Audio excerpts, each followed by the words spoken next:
Hi everyone, I'm Samia Hurst. Our group is formed by Miranda Eddings, Summer Bristol, me, and Carmen Ramirez. We're going to be speaking about the theories of language development.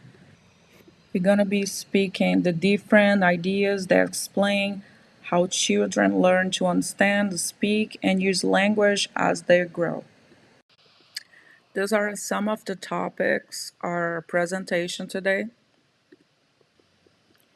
We are going to learn about four different theories: native theory, behaviorist theory, social interaction theory, cognitive developmental theory, and we also going through a short interactive learning activity, then finish with a summary of what we learned, and we're going to share references.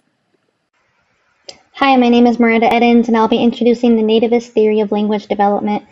This theory was developed by Noam Chomsky, and it is all about the idea that we are born with the ability to learn language. Chomsky believed that humans have what is called language acquisition device, or LAD, basically a mental tool to help us figure out the structure of language automatically. A key part of this theory is something called universal grammar, which means that all languages share a deep, common structure, so no matter what language a child is exposed to, their brain is already wired to learn it. A cool example of this is how children often say things like, I goed to the park. Even though they never heard that exact phrase, it shows that they're applying grammar rules, not just copying what adults say. This kind of instinctive grammar use is what nativist theory explains really well. I also looked into a book by Steven Pinker called The Language Instinct, where he supports this idea by showing how language seems to grow in the brain just like any other instinct, like walking or seeing. This language really shows how powerful and natural learning is from birth. Hi, I'm Summer, here to introduce our next theory, behaviorism. So, who's behind this theory? The main guy is B.F. Skinner. He proposed that language acquisition happens through two things: imitation and reinforcement. Think about it. We hear words, we try to copy them. Now, what's reinforcement? It's basically feedback.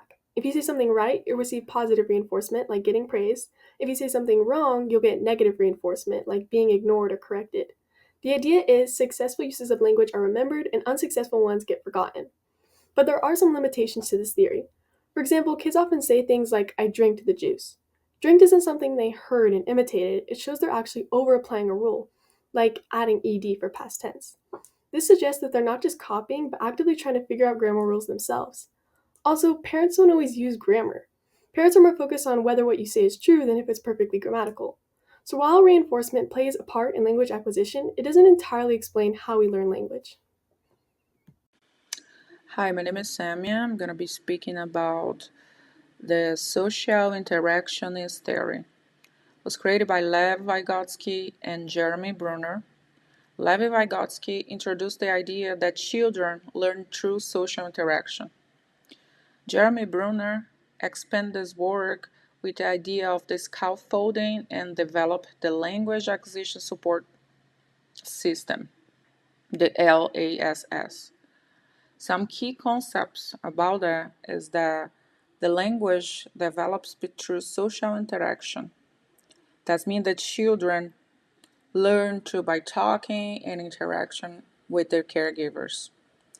Combination of nature and nurture. That means that the kid already born ready to have all the tools ready to speak, but they need some interaction with their caregivers, some support.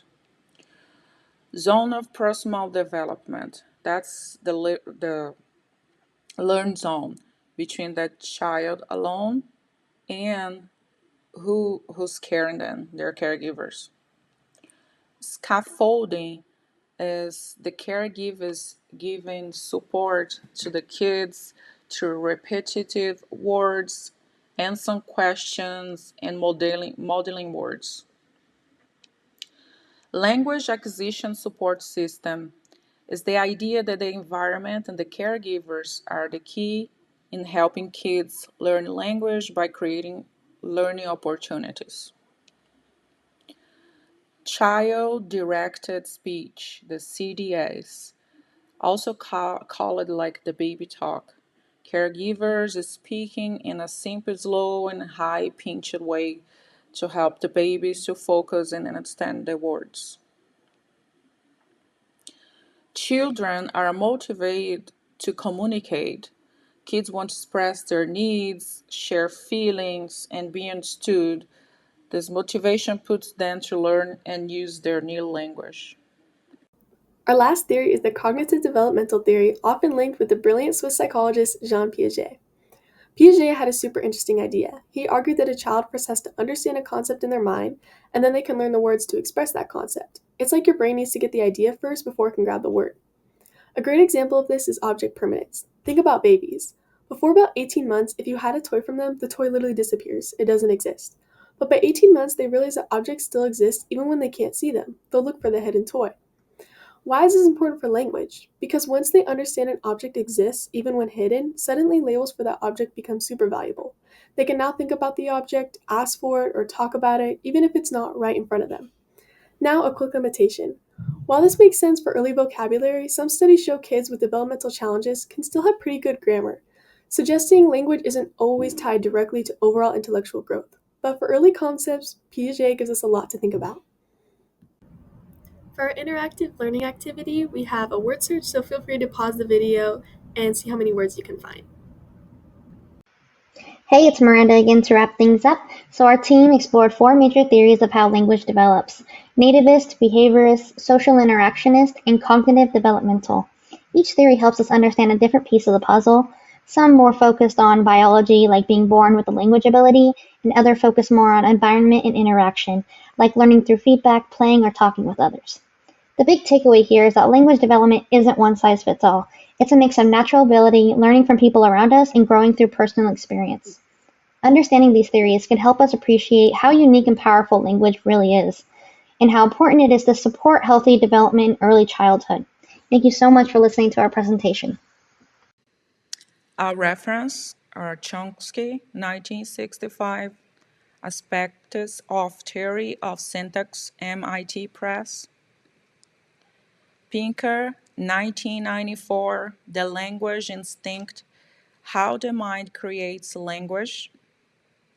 William Morrow and Company. SAA Language Acquisition, Inherent Cognitive or Sociocultural, 2014. June 26, Cliffside, Malibu,